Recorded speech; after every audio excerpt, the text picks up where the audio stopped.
Hi, good morning. I am excited to welcome you today to the Business Pioneer Podcast.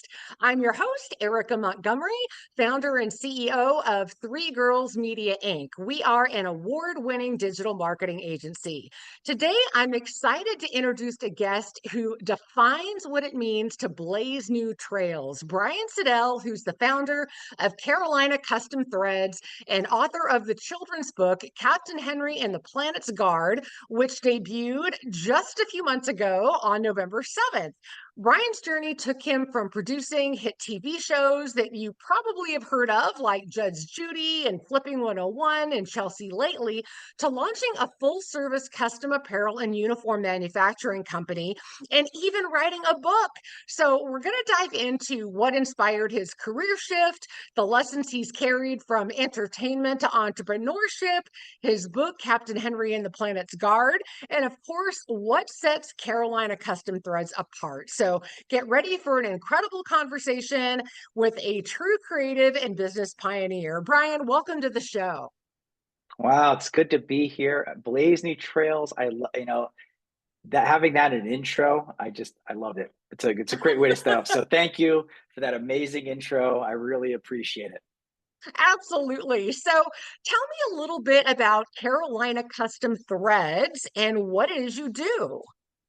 Oh, Carolina Custom Threads. I say we're a full service custom apparel company because we do it all when it comes to screen printing, embroidery, direct to film printing. But what sets us apart, makes us a little bit different than the average custom apparel company, is also we do cut and sew and custom uniforms. So in house, we do. If you have, if you want flamingos on your basketball jerseys, we can print fabric with flamingos on your basketball jerseys, sew them in house, put the numbers on, put your name on, and make custom basketball, lacrosse, hockey, football jerseys, all in house and all made in the United States. I love that. So moose are my favorite animal. So if I wanted a line of apparel that had moose on it, you could do that for me.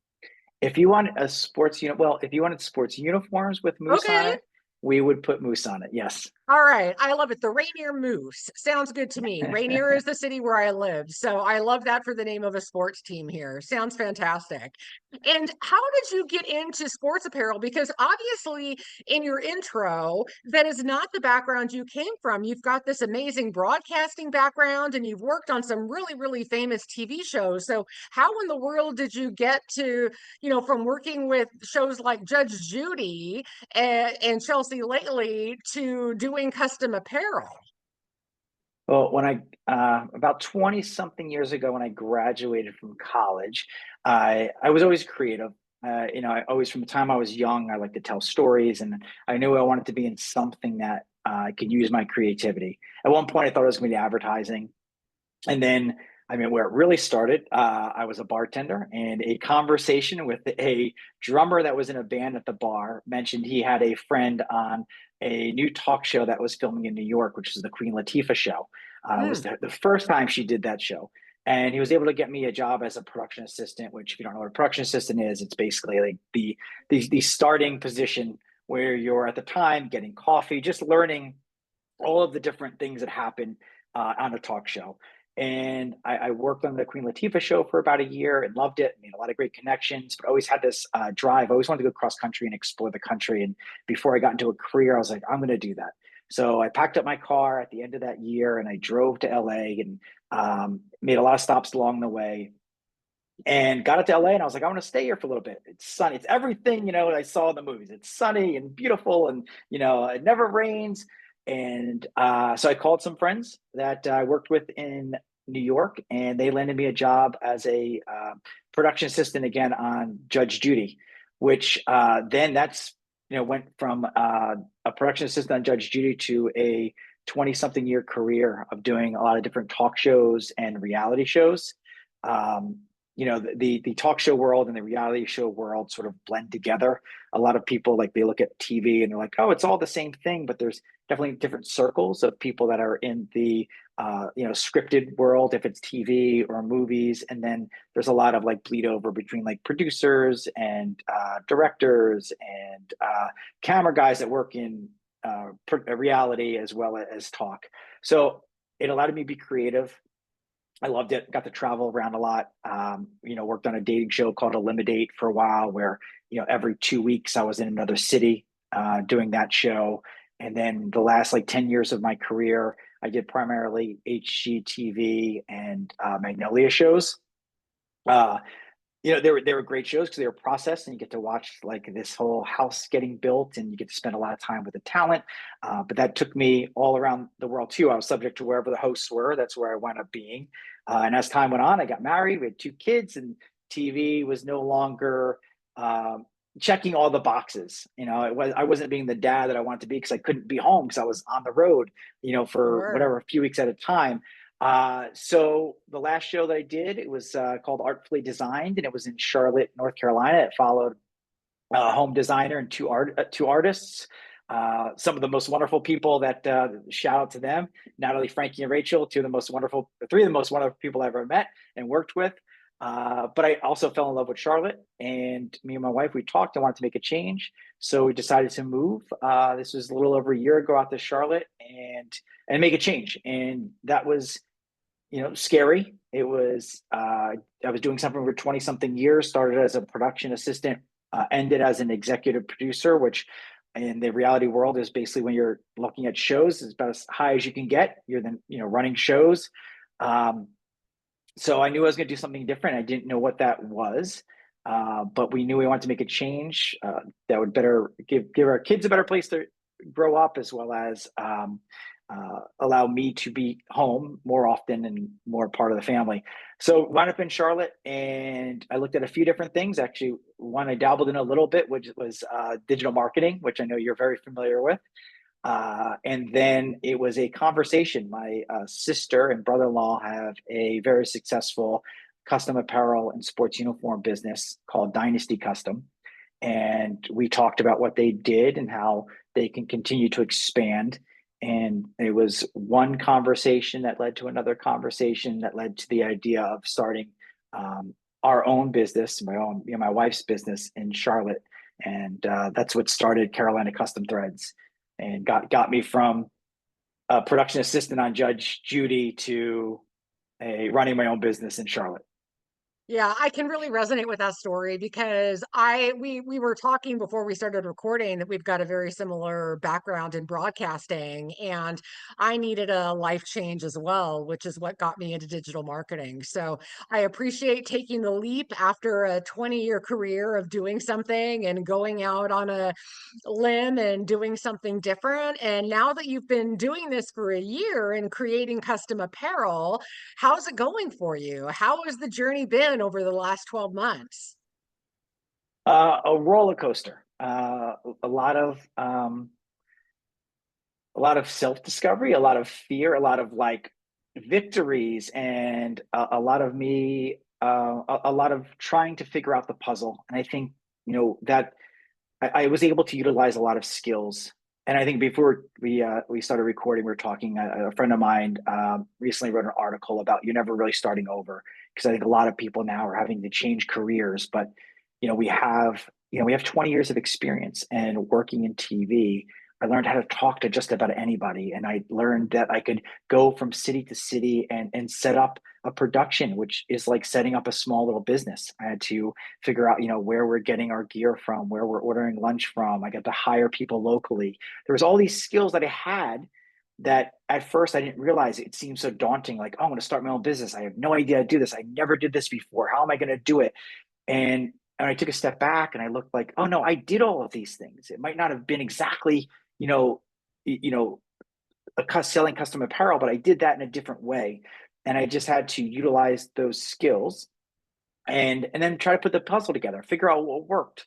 And a lot of that was, and still, it's been a year. I've made tons of mistakes. I'm still making mistakes, but I do feel very fortunate that like I do have mentors like my sister and brother-in-law to lean on, to learn from their mistakes.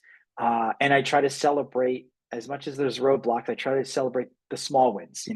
Every week Mhm. isn't a good week. Some weeks we don't have any sales, and the next week I'll have 5 or 10, and I'm like, all right, this is working out. These things that I'm doing are working. And I've been rambling, so I completely forgot the question. I think you asked how it's been going, and I think my answer is I didn't have any a bar to compare it to.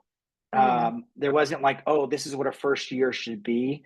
So I looked at this year as I want to try to get our name out there as much as possible. I can't look at like my sales. I can't judge my success on what the sales are. That this year, the first 12 months or so, just needs to be I need to make connections. I need to meet people, and I need to make sure that we deliver what we say we're going to deliver on time, and that we get it right. And by getting it right, sometimes mistakes happen, but if they do, then I make sure that I'm working with my customer to make sure at the end it's done right.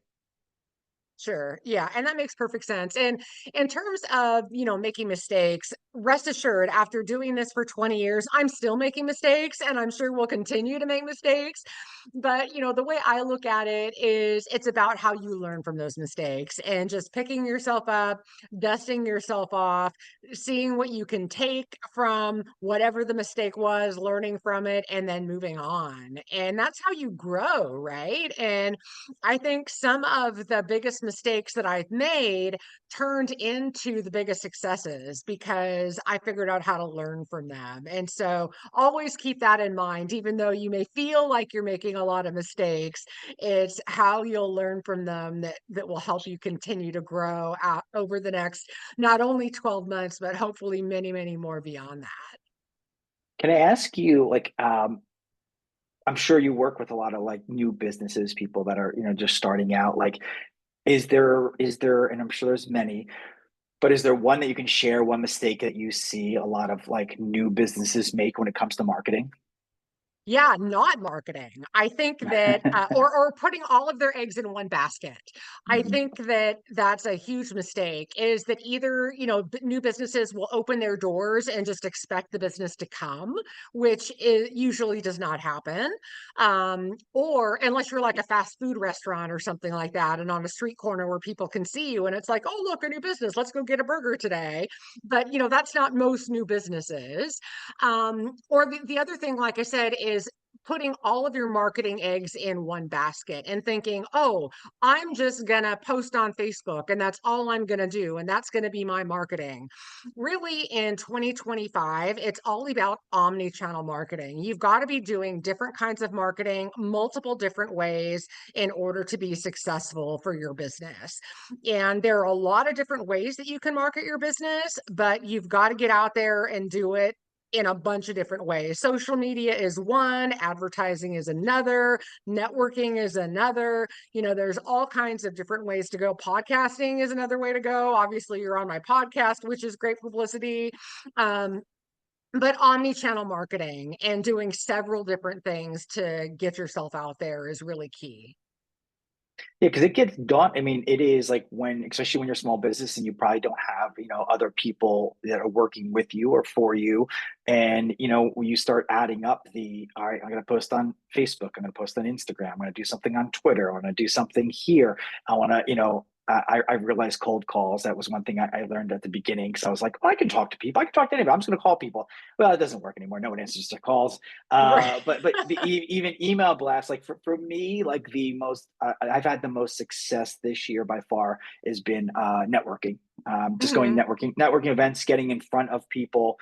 And I don't know if that's the good old fashioned way or not, but that's where I've had the most success and built Yeah. relationships. But I also know I need to do everything. But I also then it's like you start juggling, like how much time it takes to Right. do everything and do it right. Yeah, it takes a lot of time to market your business well. An average of 8 to 10 hours a week to really market your business, and that's all inclusive. That's like if you're going to be attending a couple networking meetings a week. Doing social media every day, doing advertising. Doing a bunch of other things. Easily 8 to 10 hours a week, a minimum.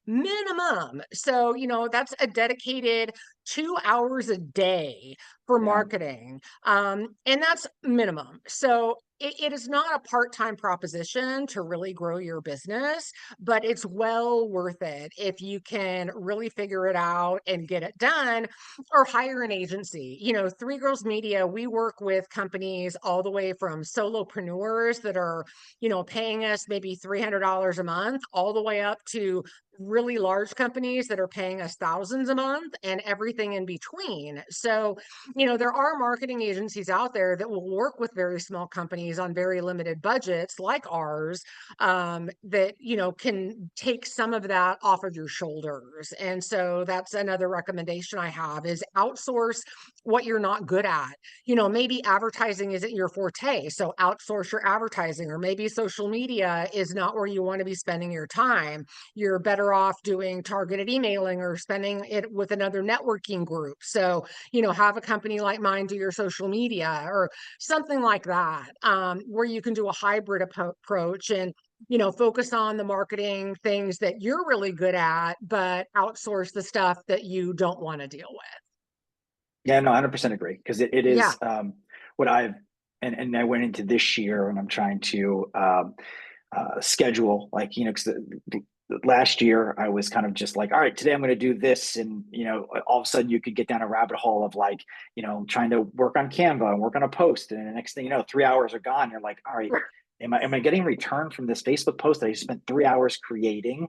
So I have been, and I agree, yes, outsourcing is great if you can find a company that can take some of these things off your plate, because it can be time consuming. But I did, like, go into this year and I'm like, all right, I'm allocating, like, on Monday I'm doing an hour here for Instagram post, and then Tuesday a Facebook post, and then so I'm not spending too much time. But I also agree with you. If you have the marketing budget to have someone professional do it, and this isn't a plug for your company, but I'm saying having someone like your company do it is beneficial, because my time can Yeah. be better spent somewhere else. Right. Absolutely. And just so everybody knows, we're not currently working together. We are So, not. No. yeah. So, let's get back to, Carolina Custom Threads a minute, and talk about the future of your business. Obviously, you've only been in it for 12 months, which is still, relatively new. But what's your vision for the future? Where do you want to see it, say, in 3 to 5 years?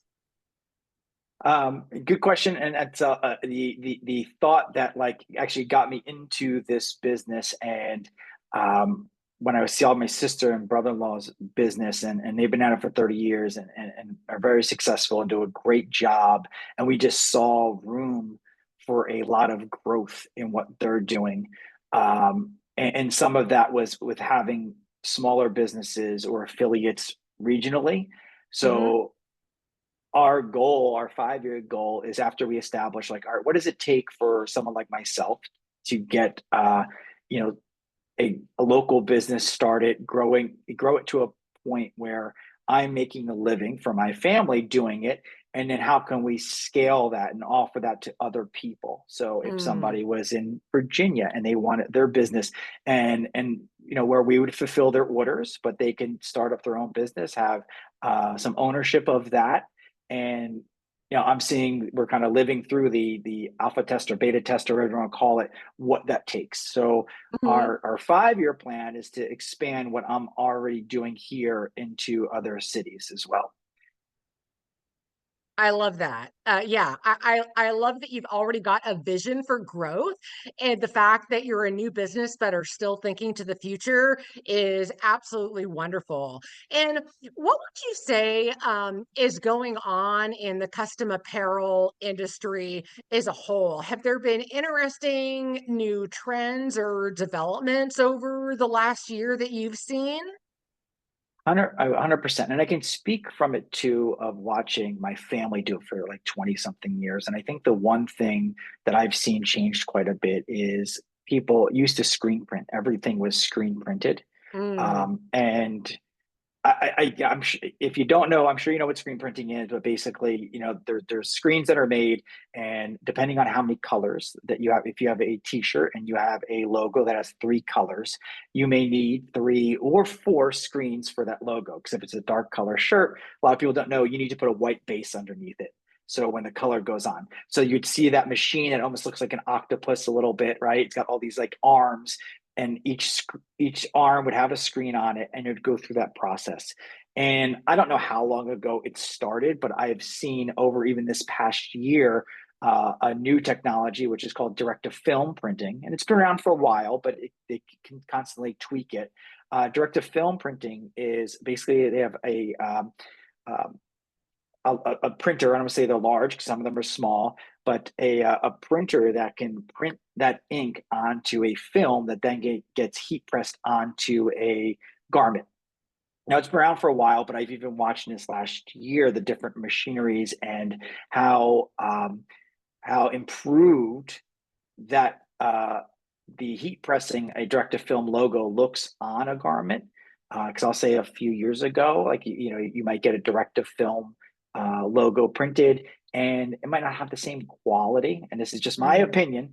But now I see it. It's like where you can get like multiple colors. Where if you were going to screen print something that was 8 colors, you need a big screen printing machine. It's going to cost a lot of money too, because each color you're paying for. Where direct to film, they can now print it, and then it gets heat pressed onto the garment. And just the feel, the look, everything I think is as comparable or equal to or better, depending on than screen printing is. Which I've seen even in the last year, because we've even changed machines. Please don't ask me the names of the machines because I don't know them. But we've even changed, the machines we've even upgraded, and we try to stay like up to date with the technology. So our clients are getting like the best garment possible, because we want to deliver something that you're going to wear, and that it's not, after you wash it 10 times or 20 times, it's going to fade. We want something that, like, to be honest, I have shirts that my sister made 20 years ago from that bar that I mentioned that I worked in, that I still have, that I keep from this bar, Nardi's Tavern, that they screen printed 20 years ago. That's still held up. So our goal is to deliver high quality, if it's screen printing or direct to film printing or sports uniforms that, are going to hold up. You're going to wear for a long time. And that, when someone asks you, where did you get your shirt, or where did you get your thing embroidered, that you're going to say, Carolina Custom Threads, because they deliver high quality stuff and they deliver on time. That's great. So let's talk a little bit about marketing, because, marketing is obviously how you're going to grow your business. You mentioned networking. How important has networking been for you in terms of your growth over the last 12 months? Crucial. It's been, I'd say 90 something percent of our Wow. business has been networking. If I can, I went to a lot of different networking groups, and I still do. I have a networking meeting tomorrow morning. I belong to BNI, which I'm sure you're familiar with as well. And I try to attend as many events as I can. Like if I can put one on my calendar a week or more, that's been, I think, our biggest growth factor. For me, in this business, we've really tried to focus locally right now and build locally. And I think there is a benefit of seeing someone face to face. Like you can go on, there's like the big screen printing. They even have commercials now for some of them, the Vista prints or whatnot, which are great. You know what I mean? It's Sure. but it's like when something goes wrong, it's like you can get on the chat. Maybe you can try to get, I want people to know that, like, hey, here's my face. I want to work with you. I'm a local company. And then when something goes wrong, I'm the person you're going to call me. And so networking's been crucial to that. BNI has helped really expand my network. There are several other networking events. Even if it's there's many networking events where there's just a guest speaker and they're one-offs, where then you can maybe meet, even if it's just 2 or 3 people. But I never know where a conversation is going to go, and I think if anything, I've learned that this year, that I never know where a conversation is going to go, and also not to be afraid to talk about my business, or if we talk about my book later too. Like I've really learned, I think local businesses especially want to help. People want to help each other. Sure. We all do. We want to help each other, right? That's what business, like, it feels good. It does. Like being in BNI, like if I can give someone a referral, they have a giver's gain thing, and I'm plugging BNI, but whatever, it is what it is. They have giver's gain, and at first I was like, yeah, giver's gain, but it's so true. Like if you can help somebody without the thought of like, oh, I'm going to give them a referral, they're going to give me something back. It does come back. I don't know if it's karma, whatever it is. But the more you can help other people, because I think people do want to help one another, it does come back to you. And I'm really trying to believe in that mindset, live that mindset, and because I've seen it work. Absolutely. Yeah, I agree with you 100%. And other than the networking, are there other types of marketing that you're focusing on for your business in 2025? I'm going to continue social. I do want to put. I haven't tried putting money. Like I do my own. Uh, I'm able to lean on some of my experience in TV production. So Hmm. I've been able to I do a lot of my own Instagram posts and Facebook posts, and I want to try putting some money into in socials. Hmm. I did like for and I need to get back to it. It's one of those things, so many balls, right? You're juggling so many balls. Sure. It's like I was also creating like what I would say SEO friendly content for my website. Uh-huh. If it was pages, if it was blog posts, glossary index, I was doing that quite a bit, and I was able to rank in some smaller markets locally. But I also, as you know, it's a long game, and Yes. not that I need to continue that, because I think perseverance with SEO is the key. Like a lot of people, like Right. 3 months later, like nothing happened. Well, it's a year and a half later, it's 2 years later.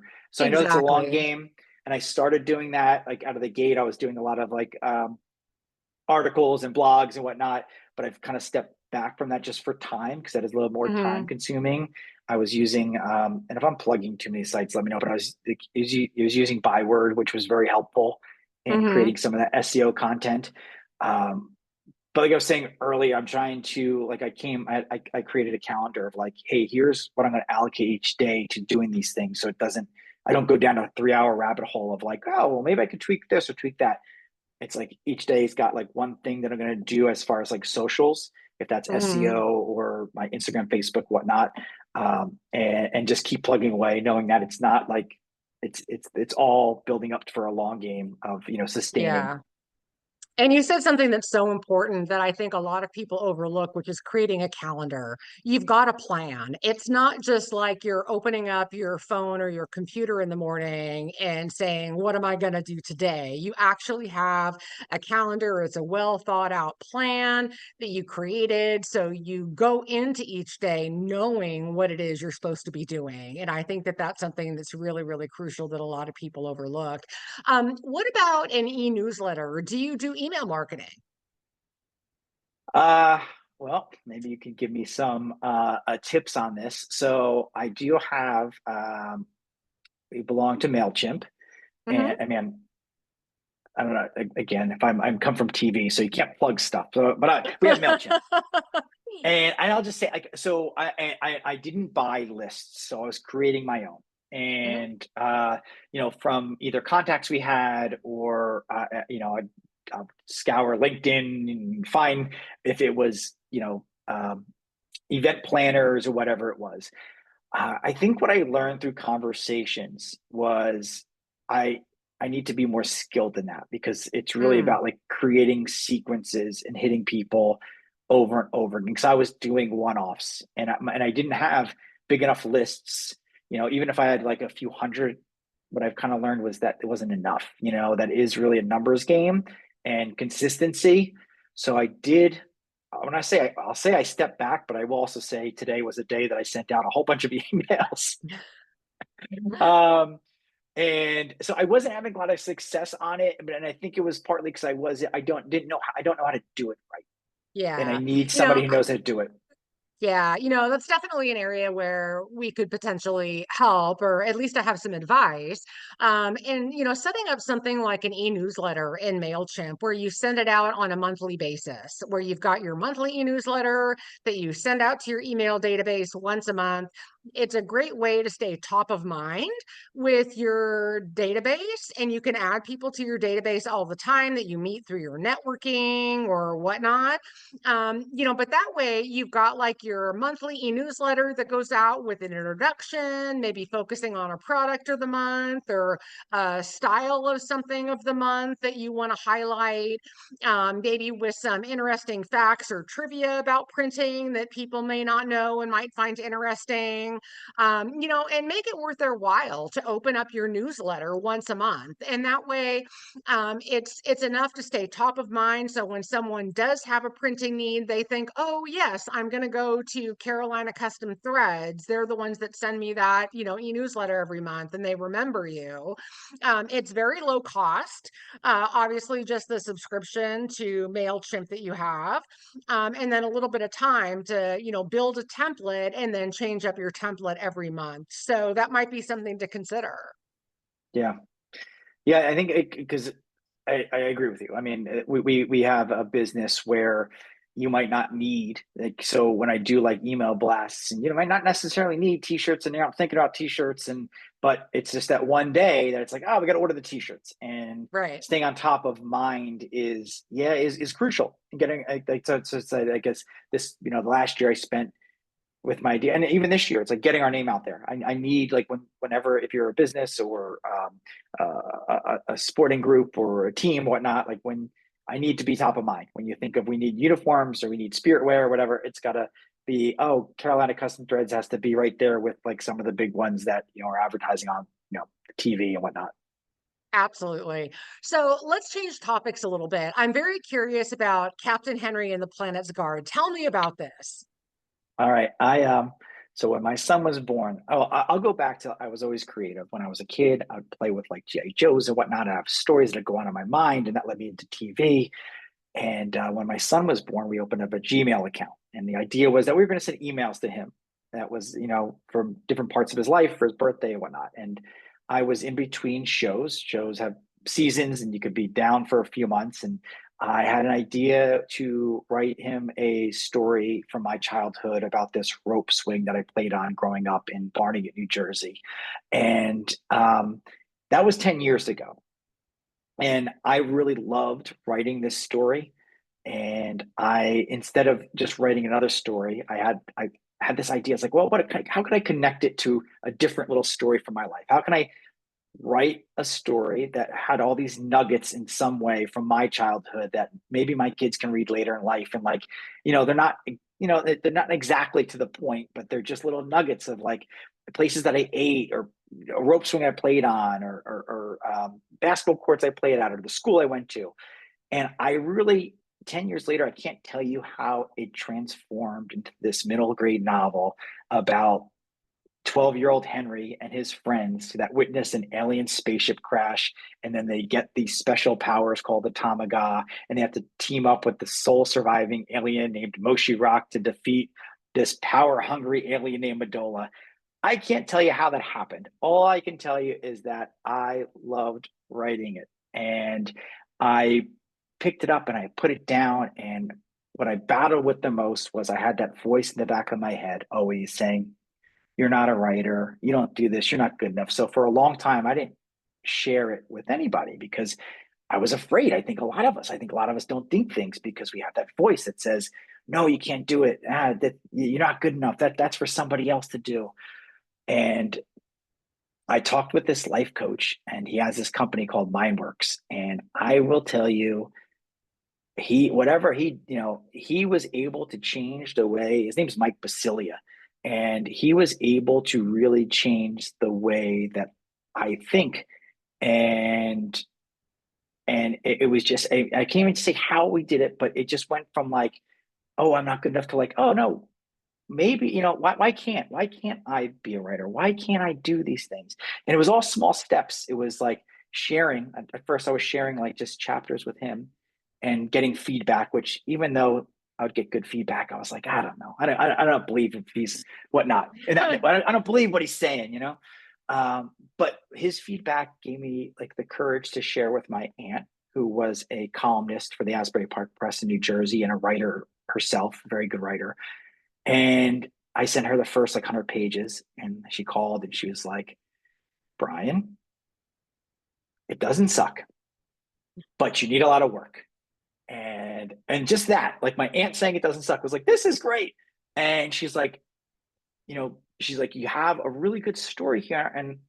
And she agreed to work with me, which that led to 6 months of my aunt and I having this amazing time together that I've never had before, and her helping me edit this book. And it really just took it to this other level. And through this experience and getting her feedback, that voice in the back of my head just got quieter and quieter.